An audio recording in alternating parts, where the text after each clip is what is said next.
ಆತ್ಮೀಯ H16 news ಅರ್ಥಾತ್ ಸಿದ್ದರಾಮಯ್ಯ ಸ್ವಾಗತ. ನಾನು ನಿಮ್ಮ MI ಅಥವಾ ಮಲ್ಲಪ್ಪ ಜೋತಾವರ್. ಆತ್ಮೀಯರೇ, ಅಂತೂ ಇಂತೂ ಒಂದು ಪ್ರಹಸನ ಎಂಡಾಯಿತು. ರಾಮಲಿಂಗಾರೆಡ್ಡಿ ಅವರು ರಾಜೀನಾಮೆ ವಾಪಸ್ ತೊಗೊಂಡ್ರು. ತೊಗೊಳ್ಳೇಬೇಕಾದಂಥದ್ದು ಅನಿವಾರ್ಯತೆ, ಒತ್ತಡ ಹೈಕಮಾಂಡ್ದಿಂದ, ಮಿತ್ರ DK ಶಿ ಅವರಿಂದ, ಸಿದ್ದರಾಮಯ್ಯರವರಿಂದ ಬಂತು ಅಂತೇಳಿ ಸುದ್ದಿಗಳು ಬರ್ತಾ ಇದ್ದಾವೆ. ಕೊಟ್ಟರು, ಹಿಂದೆ ತೊಗೊಂಡ್ರು, ಬೆಂಗಳೂರು ಸಿಗ್ತಾ ಈಗಂತೂ ಸಿಗೋಲೆಕ್ಕಿಲ್ಲ, ಇವೆಲ್ಲ ಮಾತುಗಳು ಇಲ್ಲದ್ದಾವೆ. ಏನೂ ಇರಲಿ, DK ಶಿ ಅವರಂತೂ ಇಂತೂ ಪ್ರಯತ್ನ ಮಾಡಿ ರಾಮಲಿಂಗಾರೆಡ್ಡಿ ಅವರು ರಾಜೀನಾಮೆ ವಾಪಸ್ ತೆಗೆದುಕೊಳ್ಳೋಂಗೆ ಮಾಡಿದರು. ಆದ್ರೆ ಇಲ್ಲೊಂದು ನೆನಪಿಡ್ಬೇಕಾದ್ದು ಏನಪ್ಪ ಅಂತಂದ್ರೆ, DK ಶಿ ಅವರು ಬಯಸಿದ್ದು CM ಸೀಟ್. ನಾನು CM ಆಗಲೇಬೇಕು ಅನ್ನೋ ಹಠ. ಆದರು ಈಗ ಅವ್ರ ಮುಂದಿರುವಂಥ ಗುರಿ ಸಾಲದಿಲ್ಲ, ಭಾಳ ದೊಡ್ಡದ. ಯಾಕಂತಂದ್ರೆ ಎಲ್ಲರನ್ನೂ ವಿಶ್ವಾಸ ತೆಗೆದುಬೇಕು. ಮೊದಲು ಪಾರ್ಟಿಯಲ್ಲಿ ಪಕ್ಷದಲ್ಲಿ ಎಲ್ಲರೂ ವಿಶ್ವಾಸ ತೆಗೆದುಕೊಳ್ಬೇಕಾಗ್ಯದ. ಯಾಕಂದ್ರೆ ಈಗಿದ್ದಂತಹ ಇವ್ರ ಜೊತೆಗಾರರು ಮೋಸ್ಟ್ಲಿ ಒಂದು ಇಬ್ಬರನ್ನ ಬಿಟ್ಟರೆ, ಅದರಲ್ಲೂ ಮುಖ್ಯವಾಗಿ ಸತೀಶ್ ಅವ್ರನ್ನ ಬಿಟ್ಟರೆ ಉಳಿದವರು ಯಾರು ಮುಖ್ಯಮಂತ್ರಿ ಸ್ಥಾನಕ್ಕೆ ಕಾಂಪಿಟೇಟರ್ ಅಂತ ಇಲ್ಲ. ಇದ್ದರು ಪರಮೇಶ್ವರ್ ಅವರು ಈಗ ಉಪಮುಖ್ಯಮಂತ್ರಿ ಕೊಟ್ಟಿದ್ದಾರೆ, ಅವರು ಸಮಾಧಾನ ಆಗಿದ್ದಾರೆ. ಅದೇ ಕಾಲಕ್ಕೆ ಇನ್ನುಳಿದವ್ರನ್ನೂ ಸಮಾಧಾನ ಮಾಡುವಂಥ ಶಕ್ತಿ DK ಶಿ ಅವರಲ್ಲದ. ಆದರೆ ಈಗೇನು KH ಮುನಿಯಪ್ಪನವರ ಅಸಮಾಧಾನ ಆಗಿರ್ಬೋದು, ಇನ್ನುಳಿದವ್ರದ್ದಾಗಿರ್ಬೋದು, ಜೊತೆ KG ಜಾರ್ಜ್ ಅವ್ರದ್ದಾಗಿರ್ಬೋದು, ಇವರೆಲ್ಲರೂ ರಾಜೀನಾಮೆ ಒಟ್ಟು ಮಟ್ಟಿಗೆ ಬೆಳೆದಿಲ್ಲ. ಬಟ್ ಅಸಮಾಧಾನ ಮಾತ್ರ ಇದ್ದಿದ್ದೇನು ಸುಳ್ಳಲ್ಲ.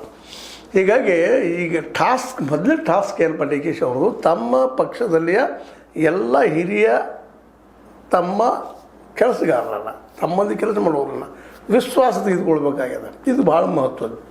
ಯಾಕೆಂದ್ರೆ ಇವರೆಲ್ಲರೂ ಸಿದ್ದರಾಮಯ್ಯರ ಪ್ರಿಯರು. ವಿಶೇಷವಾಗಿ ಸಿದ್ದರಾಮಯ್ಯನವರು ಸಹಿತ ಸಮಾನವಾಗಿ ನಡೆಸ್ಕೊಂಡು ಹೋದಂಥವ್ರು. ಈಗ ನೋಡ್ರಿ, ಒಂದು ಉದಾಹರಣೆ ಕೊಡ್ತೀನಿ. ಈಗ JDS ಅವರಂತೂ ವಿರೋಧ ಮಾಡ್ತಾ ಇದ್ದಾರೆ ಅಲ್ರಿ.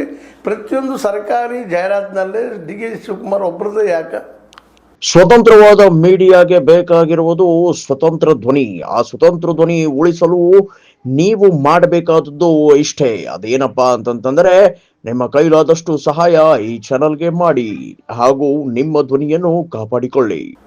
ಹಿಂದೆ ಸಿದ್ದರಾಮಯ್ಯನವರು ಸಂಪ್ರದಾಯ ಹಾಕಿದ್ರು, ತಮ್ಮ ಜೊತೆಗೆ ತಮ್ಮ ಉಪಮುಖ್ಯಮಂತ್ರಿ DK ಶಿ ಫೋಟೋ ಹಾಕೊಳ್ತಾ ಇದ್ರು ಅನ್ನುವಂಥ ಮಾತನ್ನು ಹೇಳ್ತಾ ಇದ್ದಾರೆ. ಇದು ನಿಜವಾಗಿಯೂ ಪರಮೇಶ್ವರ್ ಮನಸ್ಸಿಗೆ ನೋವಾಗುವಂಥ ವಿಷಯ. ಹೌದಲ್ಲ, ಇದು ಯಾಕೆ ಮಾಡ್ತಾ ಇದ್ದಾರೆ DK ಶಿ ಅವರು? DK ಶಿ ಅವರು ಮನದಲ್ಲಿ ಅದು ಇರಲಿಕ್ಕಿಲ್ಲ, ಇದ್ದಿರ್ಬೋದು, ಎರಡೂ ಗೊತ್ತಿಲ್ಲ. ಆದರೆ ತಮ್ಮ ಮುಂದೆ ಯಾಕೆ ಹಾಕೊಳ್ತಾ ಇದ್ದಾರೆ? ಸರ್ಕಾರಿ ಒಂದು ಅಡ್ವರ್ಟೈಸ್ಮೆಂಟ್ಗಳಲ್ಲೇ, ಜಾಹೀರಾತುಗಳಲ್ಲೇ. ಜೊತೆಗೆ ಪರಮೇಶ್ವರ್ ಅವ್ರದ್ದು ಯಾಕೆ ಹಾಕೊಳ್ತಾ ಇಲ್ಲ? ಇದರಿಂದಾಗಿ ಈ ಪ್ರಶ್ನಾವಳಿಯಿಂದಾಗಿ ಸಹಜವಾಗಿ ಪರಮೇಶ್ವರ್ ಅವರಲ್ಲೇ ಯಾಕಪ್ಪ ನಮ್ದು ಯಾಕೆ ಹಾಕೊಳ್ತಾ ಇಲ್ಲ ಅನ್ನೋಂಥ ಅಸಮಾಧಾನ ಸ್ಟಾರ್ಟ್ ಆದ್ರೆ ಇನ್ನುಳಿದವರೆಲ್ಲ ಇದು ಮೂಡ್ತದೆ. ಈಗಾಗಲೇ HK ಪಾಟೀಲ್ ವಾರ್ನಿಂಗ್ ಕೊಟ್ಟಿದ್ದಾರೆ, DK ಶಿ ಅವ್ರು ಭಾಳ ಎಚ್ಚರಿಕೆ ಹೆಚ್ಚಿಡಬೇಕು ಅಂತೇಳಿ. ಇಲ್ಲಿದ್ದಂಥವ್ರು ಎಲ್ಲರೂ ಇವ್ರಿಗಿಂತ ಕೆಲವೊಂದು ಭಾಳ ಜನ ಸೀನಿಯರ್ಸ್ ಇದ್ದಾರೆ. ಆದರೂ ಅವ್ರು ಬಿಟ್ಟು ಕೊಟ್ಟಿದ್ದಾರೆ, ಹೋಗಲಪ್ಪ ಅವ್ರು CM ಆಗಲಿ ಅಂತೇಳಿ. ಅವರೆಲ್ಲ ವಿಶ್ವಾಸ ಇಟ್ಕೊಂಡು ಹೋಗ್ಬೇಕಾಗ್ಯದ. ಕೇವಲ ಸಿದ್ದರಾಮಯ್ಯ ಇವತ್ತಿಲ್ಲ ಪಾರ್ಟಿಯಲ್ಲಿ, ಇಟ್ ಮೀನ್ಸ್ ಸರ್ಕಾರದಲ್ಲಿ. ಆದರೂ ಪಾರ್ಟಿ ಮೇಲೆ ಹಿಡಿತವನ್ನು ಅವರು ಸಾಧಿಸ್ಕೊಂಡಿದ್ದಾರೆ.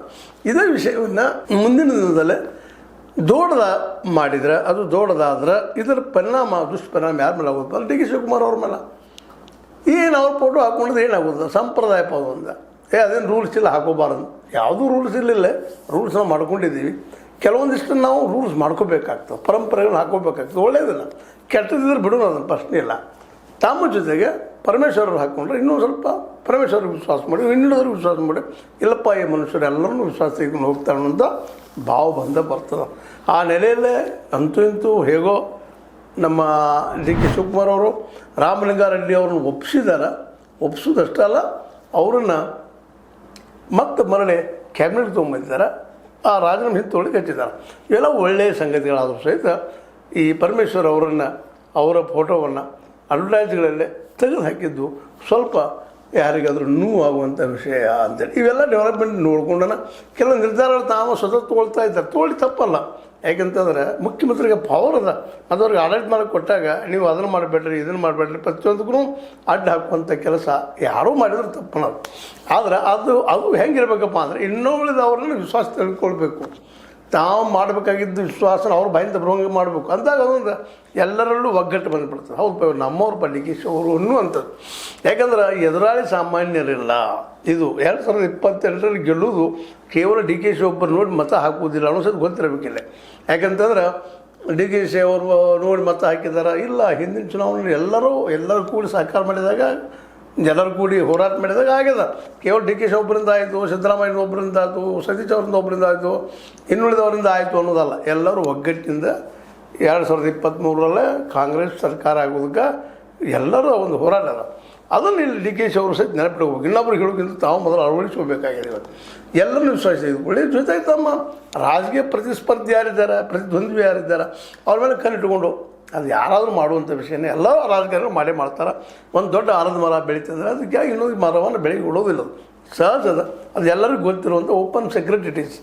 ಈ ಎಲ್ಲ ನೆಲೆಗಟ್ಟಿನಲ್ಲೇ ಇವತ್ತು ನಮ್ಮ ಡಿ ಕೆ ಶಿ ಅವರ ಎದುರಿಗೆ ಬಹುದೊಡ್ಡ ಸವಾಲು ಸ್ವತಃ ಪಕ್ಷದಲ್ಲಿದೆ. ಅದಕ್ಕಾಗಿ ಎಚ್ ಕೆ ಪಾಟೀಲ್ ಮಾತನ್ನು ಭಾಳ ಎಚ್ಚರಿಕೆಯಿಂದ ನೆನಪಿಡ್ಬೇಕಾಗಿದೆ. ಯಾಕಂದ್ರೆ ಅವ್ರು ಹೇಳ್ತಾ ಇದ್ದಾರೆ, ಇದು ಎಚ್ಚರಿಕೆ ಗಂಟೆ. ರಾಮಲಿಂಗಾರೆಡ್ಡಿ ಅವರು ರಾಜೀನಾಮೆ ಕೊಟ್ಟಾಗ ಹೇಳಿದಂಥ ಮಾತು. ಯಾಕಂದ್ರೆ ಎಲ್ಲರೂ ವಿಶ್ವಾಸ ಹೋಗ್ಬೇಕು. ಕೆ ಎಚ್ ಮುನಿಯಪ್ಪನವರು ಎದ್ದರು, ಕೆ ಜಿ ಜಾರ್ಜ್ ಅವರು ಎದ್ದರು, ನಿಧಾನಕ್ಕೆ ಮತ್ತೊಬ್ಬರು ಎದ್ದರು. ನಮಗಿದು ಖಾತೆ ಬೇಕು ಬೇಡ ಶುರು ಆಯಿತು. ಅದು ತಪ್ಪು. ನಾವು ಮುಖ್ಯಮಂತ್ರಿ ಏನು ಕೊಟ್ಟಿದ್ದಾರೆ ಮಾಡಬೇಕು ಅದನ್ನಷ್ಟ. ಅದನ್ನು ನೀವು ಕೇಳಿದರೆ ಏನೋ ವಿಶ್ವಾಸದಿಂದ ಅವರು ಏನೋ ಅದಕ್ಕೆ ಉತ್ತರ ಕೊಟ್ಟರು ಬಿಟ್ಟರು. ಬಟ್ ಏನಪ್ಪ ಅಂದ್ರೆ ಅದು ಏನಪ್ಪ ಮುಖ್ಯಮಂತ್ರಿ ಪರಮಾಧಿಕಾರ. ಆದರೂ ಸಹಿತ ಅವ್ರು ಬಂದರು, ಕೇಳಿದರು, ನಿಮ್ಗೆ ಒಲಿಸ್ಕೊಂಡ್ರು, ಆಯ್ತು. ಆದರೆ ಇದಾದ ಮುಂದುವರೆದ್ರೆ ಈ ಕೆಲಸಗಳು ಆಗೋದು ಯಾವಾಗ? ಇನ್ನು 2 ವರ್ಷ ಇದರೊಳಗೆ ಸಾಯ್ತಾ ಇದ್ದಾವೆ.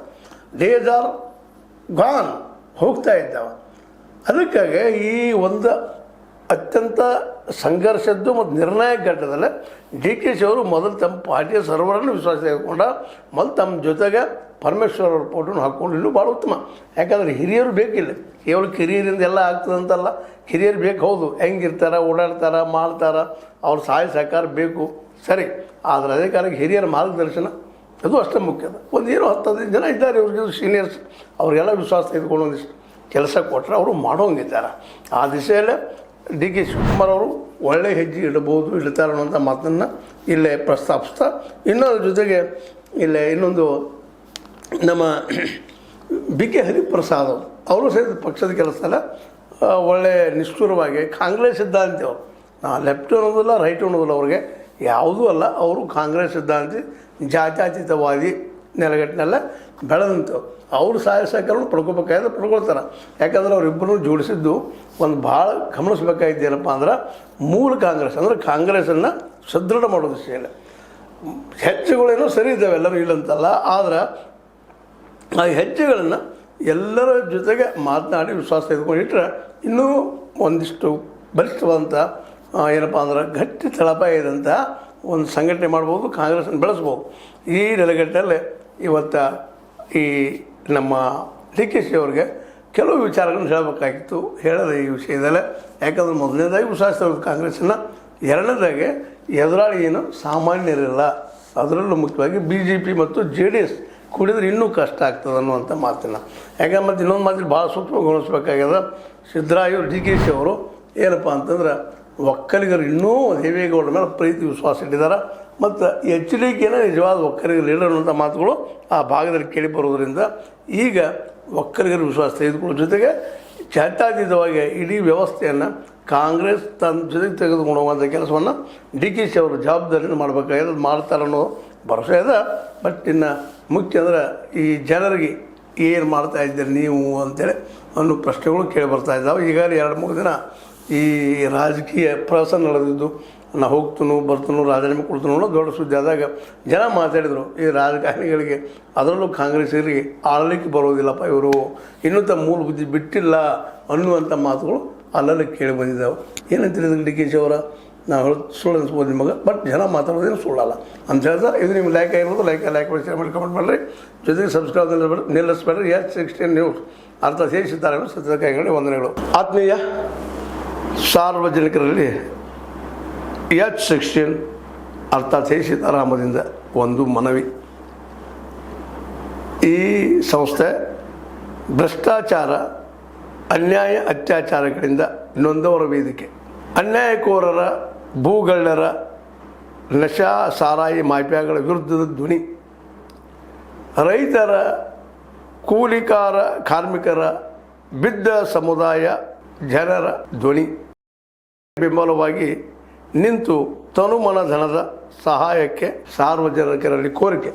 ದಾನದ ಸಹಾಯ ನೀಡಿ ಸ್ವಾತಂತ್ರ್ಯ ಪತ್ರಿಕೋದ್ಯಮ ಉಳಿಸಿ ಬೆಳೆಸಿ. ವಂದನೆಗಳು. ತಮ್ಮನ್ನೇ ನಂಬಿರುವ ಮಲ್ಲಪ್ಪ ಇ ಜೋತಾವರ್. ಈ ಕೆಳಗಿನ QR ಸ್ಕ್ಯಾನ್ ಮಾಡಿ ಅಥವಾ ಈ ನಂಬರ್ ಅಂದರೆ 7411402405ಗೆ ಇಲ್ಲ 9686864852ಗೆ ನೀವು ಫೋನ್ಪೇ ಮಾಡಿ, ಪೇಟಿಎಮ್ ಮಾಡಿ ಅಥವಾ ಇನ್ನಾವುದೇ ಮಾಧ್ಯಮದಿಂದ ಗೂಗಲ್ ಮೂಲಕ ಸಹಾಯ ಮಾಡಿ ಈ ಪ್ರಾಮಾಣಿಕ ಪತ್ರಿಕೋದ್ಯಮವನ್ನು ಉಳಿಸಿ ಅಂತ ಮತ್ತೊಮ್ಮೆ ಮನವಿ. ವಂದನೆಗಳು.